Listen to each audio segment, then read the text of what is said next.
What provider to choose in the Hostinger versus Siteground debate? Both of them look great, but which is the one for you? Well, I did all the testing and you only need to watch this video to find out. So, let's begin the Siteground versus Hostinger comparison with probably the most important difference between these two. Hostinger is a very affordable, simple hosting provider with some new technology and a decent amount of resources. However, everything is oriented to fit a budget. Siteground, on the other hand, is a spare no expense provider. It packs numerous resources and features as well as working with all the newest tech, but all of this costs quite a sum. I considered both of these shared hosting providers to be among the best.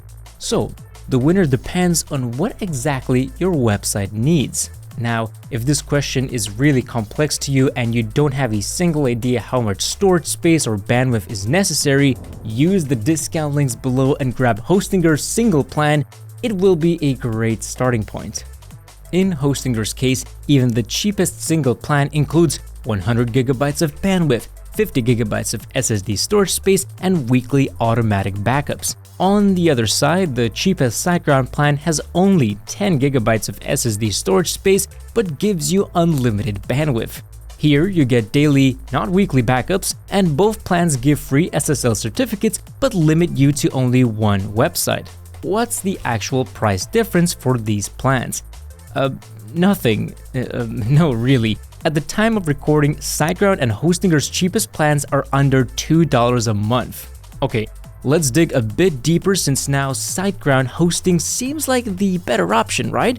While having less storage space, it gives you more free stuff. That seems to be the case until we look at the small print and renewals. The first Hostinger hosting plan renews at around $4 a month, while Siteground goes up to $15 a month. So in the long run, Siteground is a much more costly provider. What else should you know about pricing? Well, more expensive Hostinger plans come with a free domain name for a year, which is around $10 in value. Now, that's not something amazing, but Siteground doesn't even give you a free domain name, no matter the plan. And with steep renewals increase, this would help save at least a little bit of money. Siteground and Hostinger have professional email accounts for your business. However, the cheapest Hostinger plan only allows you one email account. And if you are still unsure about buying hosting, Hostinger and Siteground come with a full 30-day money-back guarantee. Ultimately, if the price concerns you, go with Hostinger shared hosting plans. If you want to get the most out of shared hosting, no matter the price point, try Siteground. Oh, and don't forget to use my exclusive discount links in the description. These will auto-apply the best web hosting deal and give you, karma points. Moving on, the question I get asked a lot is, will I be able to manage a website on my own? Well, with these two providers, I truly believe you can. Both Hostinger and Siteground have custom, modern-looking control dashboards. Seeing them side by side, it's easy to see that they are quite similar, following the best design and user experience practices. Though I have to say that personally, I like Hostinger's H panel just a bit more. It's a bit cleaner and every tool seems to be put where I need it to be.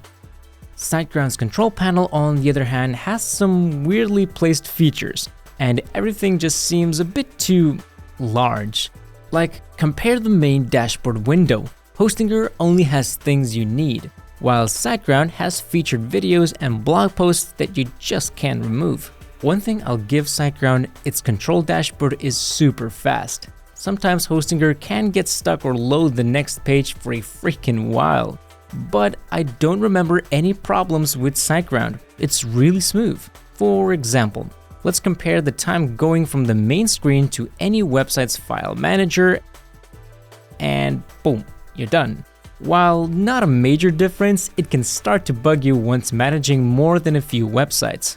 However, one other benefit of working with custom dashboards is that you get more useful tools at your disposal. And actually, both Hostinger and Siteground are pretty great at it. For example, in both you can update, delete, or disable WordPress plugins without even logging in. You also get an easy-to-use staging tool to create a work copy of your site for update and testing purposes.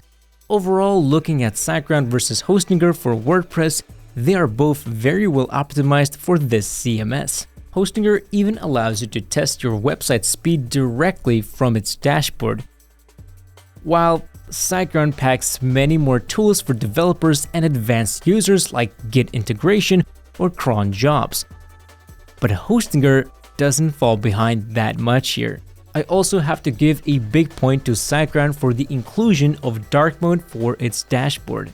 What I can say is I'm a bit of a sucker for dark modes. Ultimately, while both providers do great at allowing you to manage a website on your own, they have their strengths and weaknesses.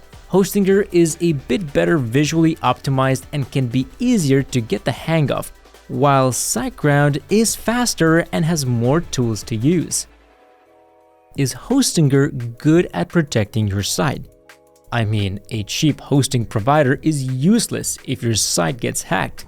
Luckily, Hostinger isn't a cheapskate and gives you all the standard features you would need to expect. This includes things like a free SSL for all websites, DDoS protection, two-factor authentication for your account, and a server-level firewall.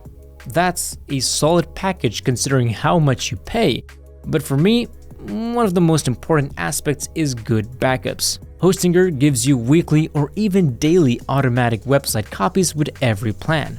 Is Siteground good at security? Well, just like with most aspects of this comparison, while Hostinger gives you all the basics, Siteground pushes it to the max. Since it's a provider for more complex projects, it has much more expensive security package. This includes all of the features previously mentioned with Hostinger, as well as an AI anti-bot system, free CDN setup, custom web application firewall, and server monitoring system which checks server status every 0.5 seconds.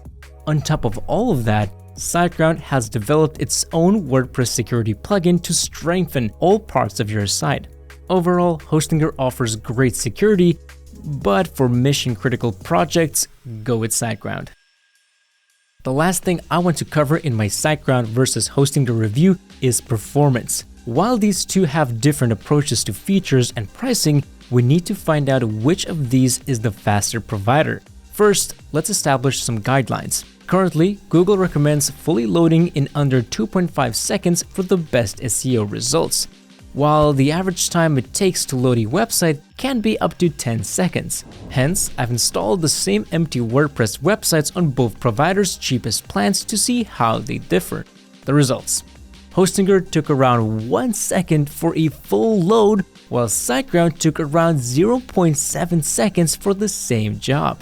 Naturally, Siteground packing more resources is a bit faster here, but both providers do come with a caching solution and a plugin to help you optimize your content. And that's not all. Better Siteground plans can improve performance even more with a faster PHP setup. So while Hostinger falls just a tad bit behind, Siteground wins this performance race. Before we wrap this up, don't forget to like this video and subscribe to the Cyber News YouTube channel. I will say this again. Both providers are on top of their game, just for a different type of user. Hostinger is the best shared hosting provider for quality hosting on a budget. It's one of the cheapest providers on the market in general. Siteground, though, is a powerful hosting provider that will be best for e-commerce or larger projects. Probably the best web hosting performance for this price. That's it for my Hostinger versus Siteground comparison video. If you visit our YouTube channel, you can find a full Hostinger review or a more in-depth Siteground review. As always, thanks for watching and I'll see you all later.